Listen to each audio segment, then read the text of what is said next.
I have only come here for 5 minutes.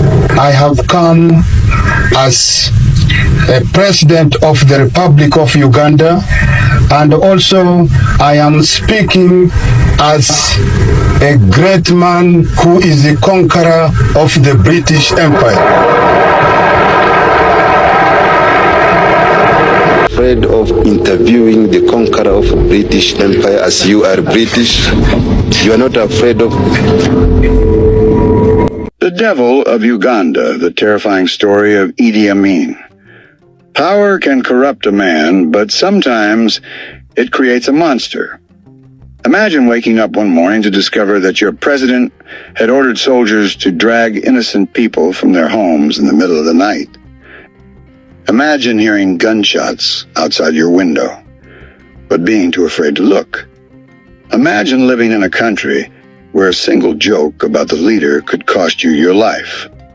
Now imagine that same leader standing before television cameras with a smile on his face, joking with reporters, calling himself the greatest ruler in history, while thousands of his own people mysteriously disappeared. This isn't the plot of a horror movie. It really happened. His name was Idi Amin Dada. To some, he was a fearless military hero.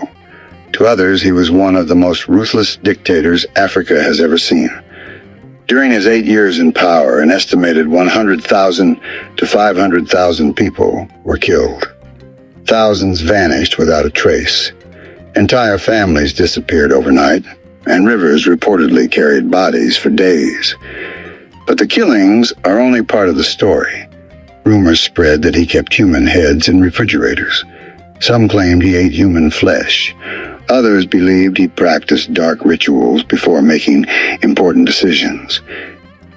Even today, people still argue over what was true and what became legend. Did Idi Amin really eat human flesh?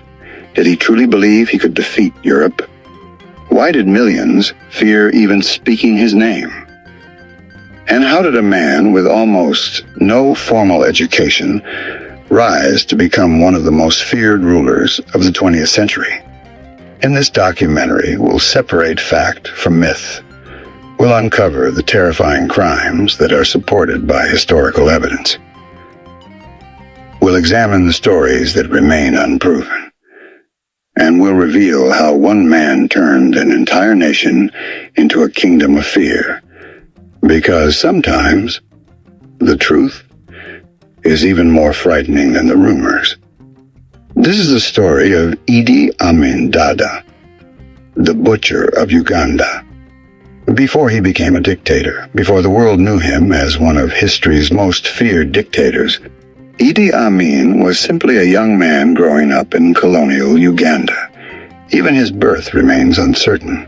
Historians believe he was born sometime between 1923 and 1928 in northwestern Uganda. Little is known about his childhood. He received very little formal education and left school at an early age. But what he lacked in education, he made up for in physical strength. Standing over 6 feet 4 inches tall and powerfully built, Amin quickly became known as an exceptional athlete. He was an outstanding boxer, winning Uganda's national heavyweight boxing championship and holding the title for several years. His enormous size and intimidating presence made him impossible to ignore. Eventually, he joined the King's African Rifles, a regiment of the British colonial army. At first, he worked as a cook, but military officers soon noticed his strength, discipline, and fearlessness. Before long, he was promoted into combat roles. He fought against insurgents in East Africa and gained a reputation as a fearless, but often brutally violent soldier. Even during these early years, some fellow soldiers reportedly feared his temper. Few could have imagined that this towering soldier would one day seize an entire country. The military coup. How Idi Amin stole an entire nation. By the late 1960s, Idi Amin had become one of the most powerful men in Uganda. He was no longer just a soldier. He was the commander of the Ugandan army. President Milton Obote trusted him for years, promoting him through the military ranks. But behind closed doors, that trust was beginning to crumble. Rumors spread that Amin was secretly enriching himself through illegal gold, ivory, and arms trading across Uganda's borders. Obote reportedly began investigating him, while Amin suspected the president was planning to arrest or even eliminate him. The friendship between the two men had turned into a dangerous rivalry. Then came the perfect opportunity. In January 1971, President Obote traveled to Singapore to attend a Commonwealth conference. With the president thousands of miles away, Amin made his move. Before dawn, tanks rolled through the streets of Kampala. Soldiers seized government buildings, the airport, radio stations, and military headquarters. Bridges were secured, key roads were blocked, and anyone believed to support Obote was arrested. Without a major battle, the government collapsed. When Ugandans woke up that morning, they heard a shocking announcement on the radio. The army has taken control of the government. Idi Amin was now the new ruler of Uganda. Many citizens celebrated. After years of political conflict, they hoped the military would restore peace and stability. Crowds cheered in the streets, believing a new era had begun. But they had no idea that the nightmare was only beginning. A charming leader. At first. During his first weeks in power, Amin carefully built the image of a friendly and humble leader. He released some political prisoners. He promised to hold democratic elections. He assured foreign governments that Uganda would soon return to civilian rule. Many Western countries welcomed the new government. Some newspapers even described him as a refreshing change from Obote. But behind the smiles, Amin was quietly preparing to eliminate anyone who could threaten his rule. The first bloodshed. His first targets were members of the military who were believed to remain loyal to Obote. Soldiers disappeared from their barracks. Some were arrested and never seen again. Others were executed without trial. Soon the killings expanded beyond the army. Politicians, judges, lawyers, journalists, university professors, religious leaders, business owners, even ordinary citizens accused of criticizing the government. No courtroom, no defense, no appeal. A rumor alone could become a death sentence. People learned very quickly that silence was the safest way to survive. Fear became the government. As the months passed, fear spread across Uganda. Families went to bed not knowing whether they would still be together in the morning. Cars without license plates were often seen stopping outside homes late at night. Armed men would knock on the door. Sometimes they didn't even knock. A father would disappear. A son would disappear. A neighbor would disappear. Many of those taken were never found. Those who survived later described torture, brutal interrogations, and executions carried out by security forces. By then, Idi Amin no longer ruled Uganda through popularity. He ruled through fear, and this was only the beginning. The reign of terror. Uganda becomes a kingdom of fear.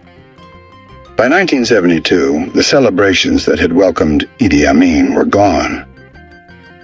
The smiling general who had promised peace had transformed into a dictator whose name alone inspired fear.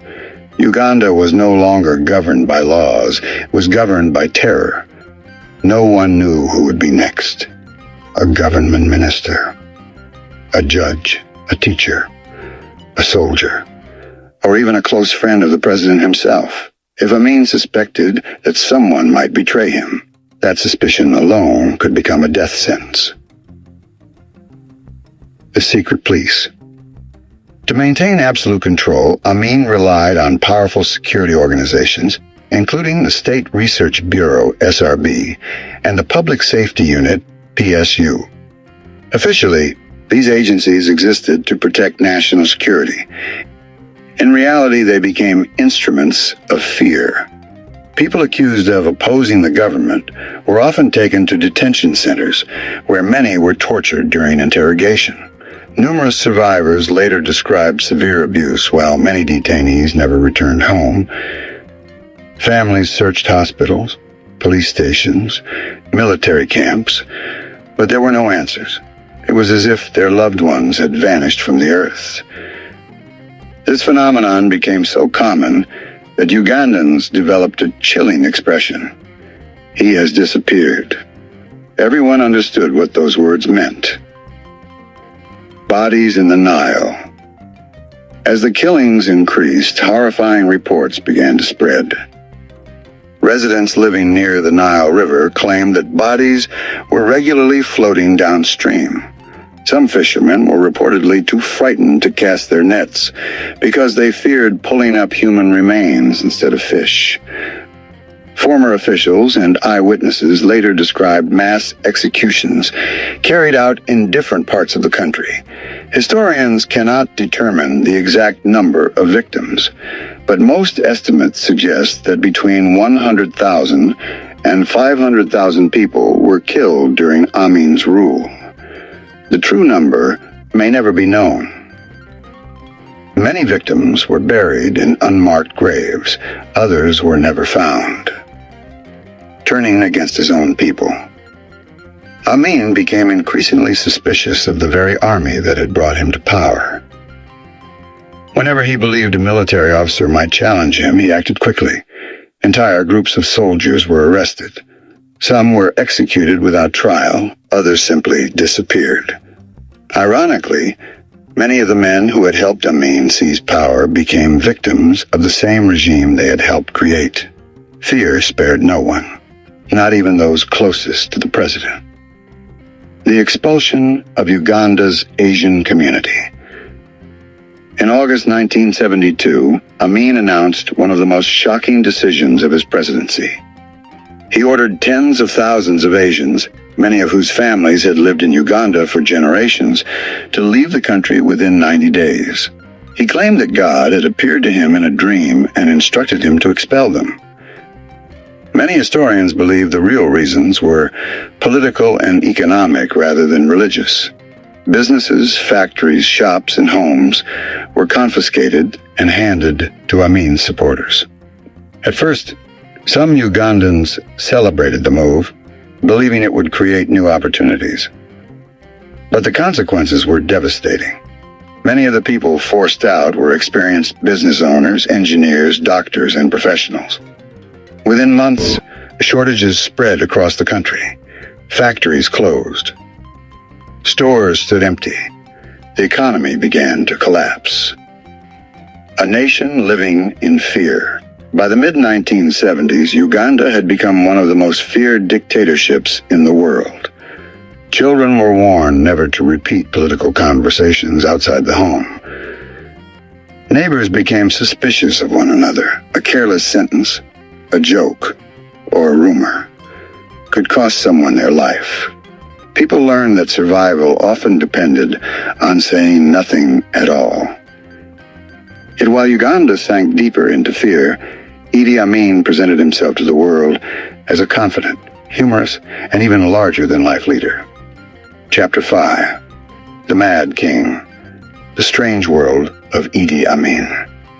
As fear spread across Uganda, something even stranger was happening. Idi Amin wasn't satisfied with being called simply president. He wanted to be seen as one of the greatest men who had ever lived, and every year his titles became longer, stranger, and more unbelievable. One of his best-known official titles was His Excellency President for Life, Field Marshal Al-Haji Dr. Idi Amin Dada, VC, DSO, MC, Lord of all the beasts of the earth and fishes of the seas, and conqueror of the British Empire in Africa in general, and Uganda in particular. To many outsiders, it sounded almost like satire. But inside Uganda, very few people dared to laugh.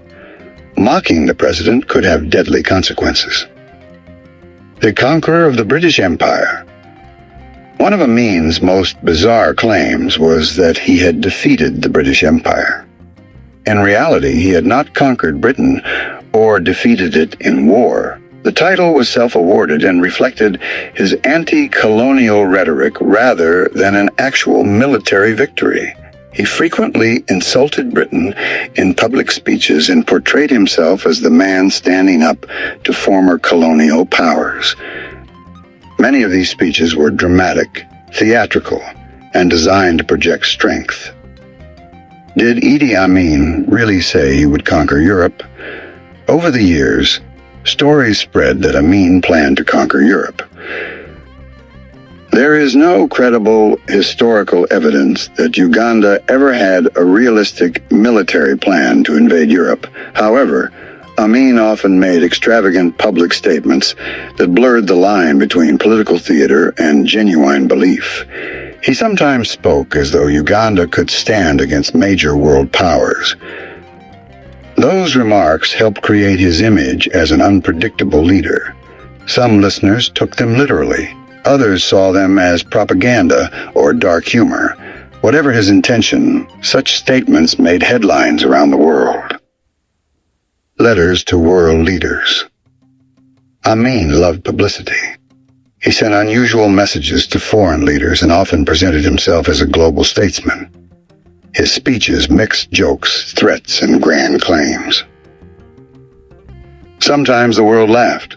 Sometimes it worried, because no one could be certain whether Idi Amin was joking or whether he might actually act on his words. That uncertainty made him even more dangerous. The image. He wanted the world to see on television. Amin often appeared cheerful. He smiled, he laughed, he posed with soldiers, he welcomed journalists. He projected confidence and charisma. But behind those cameras, Uganda continued to experience arrests, disappearances, and killings. The contrast between the public image and the reality on the ground shocked many foreign observers. A dictator surrounded by fear as Amin's rule continued. Even his closest associates reportedly became afraid of him. People never knew how he would react. One day he might reward someone. The next day, that same person could be arrested or disappear.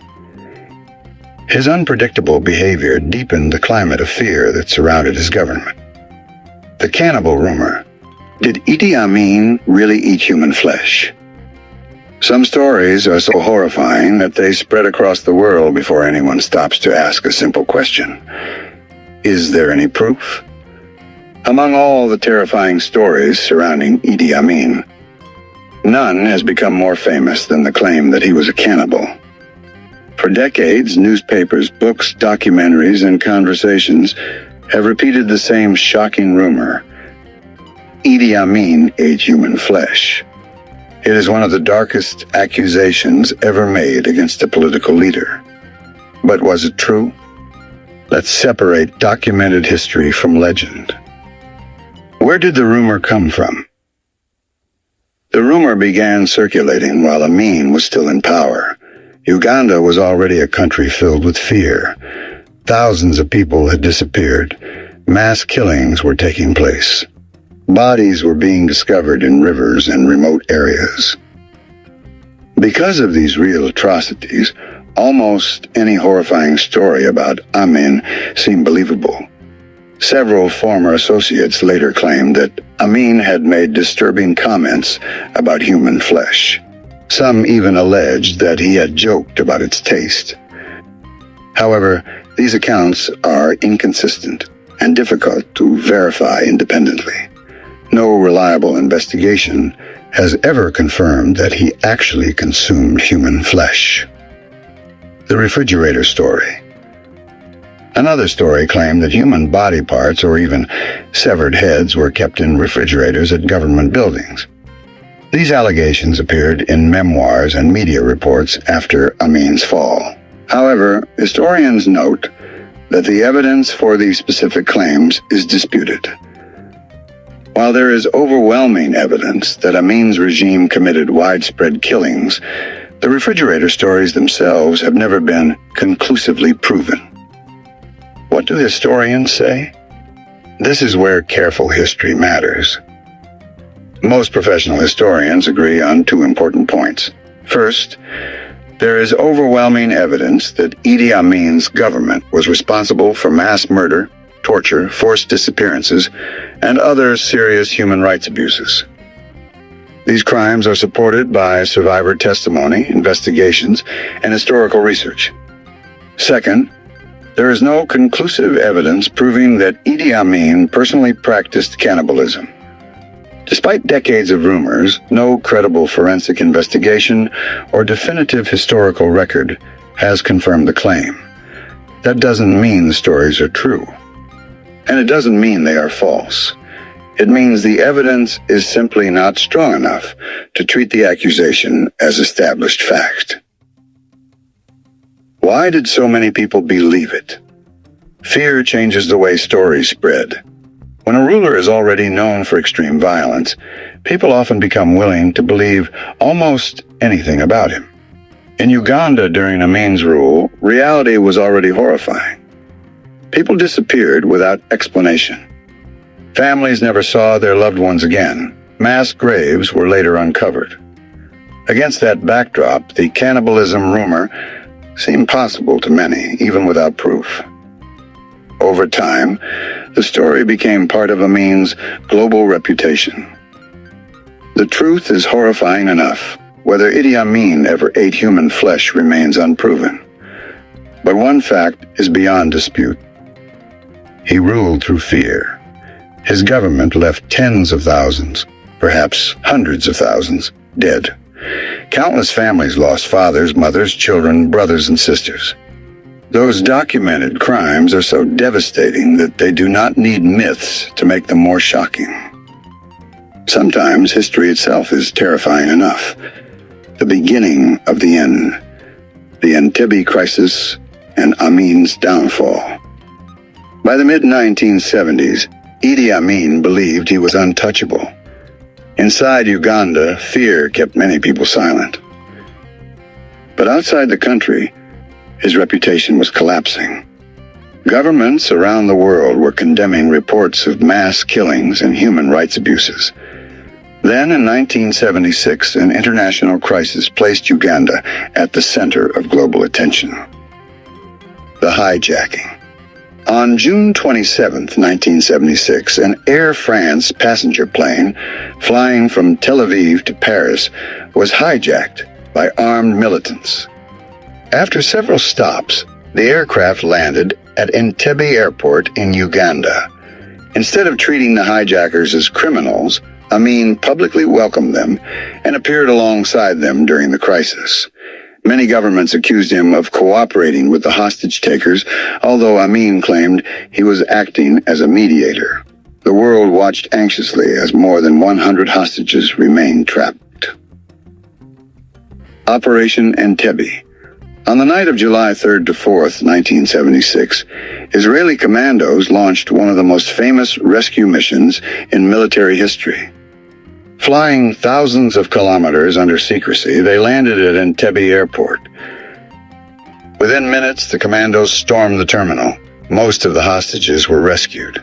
The operation stunned the world. It also embarrassed Idi Amin. The rescue showed that even the ruler, who claimed to be one of Africa's strongest leaders, could not prevent a daring international military operation on his own soil. A growing sense of paranoia after the Entebbe raid, Amin became even more suspicious. He feared enemies everywhere. Government officials, military officers, foreign diplomats, even some of his closest supporters. The atmosphere of fear inside Uganda grew even darker. As the economy worsened and international isolation increased, dissatisfaction spread throughout the country. The fatal mistake. Then came the decision that would ultimately destroy his regime. In 1978, Amin ordered Ugandan forces to invade part of neighboring Tanzania. He believed the operation would strengthen his popularity and demonstrate Uganda's military power. Instead, it became a disastrous miscalculation. Tanzania responded with a full-scale military campaign. Ugandan exiles joined Tanzanian forces, determined to overthrow Amin. City after city fell. Government troops retreated. The army that had once seemed unstoppable began to collapse. The fall of Kampala. In April 1979, Tanzanian forces and Ugandan exiles entered the capital, Kampala. Idi Amin realized his rule was over. Rather than stay and fight, he fled the country. The dictator who had ruled Uganda through fear for 8 years escaped into exile. He first fled to Libya and later settled in Saudi Arabia, where he lived quietly under the protection of the Saudi government. Remarkably, he was never brought before an international court to face trial for the atrocities committed during his rule. The final chapter of his life. Idi Amin spent the rest of his life in exile. He rarely admitted responsibility for the violence that occurred under his government. In interviews, he often defended his actions and insisted that he had been misunderstood. He died in 2003 in Jeddah, Saudi Arabia. But although the man was gone, the memories of his rule remained. For many Ugandans, the scars left by those years would never fully heal. Legacy. The man who became a warning to the world. Every dictator eventually loses power, but the scars they leave behind can last for generations.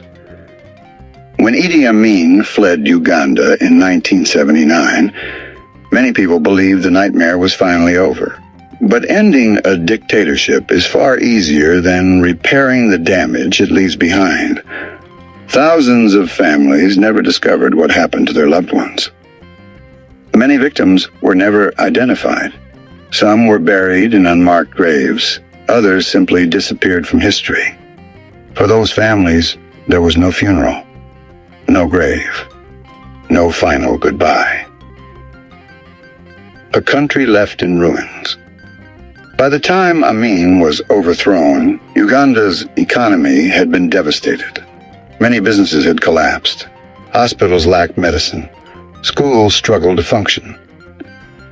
The expulsion of Uganda's Asian community had removed many experienced business owners and professionals, contributing to severe economic disruption.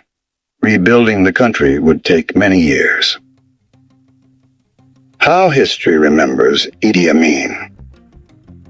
Today, historians almost universally agree on one point.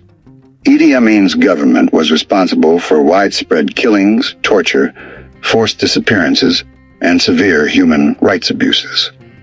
However, many sensational stories about him, such as claims of cannibalism or supernatural powers, remain unproven.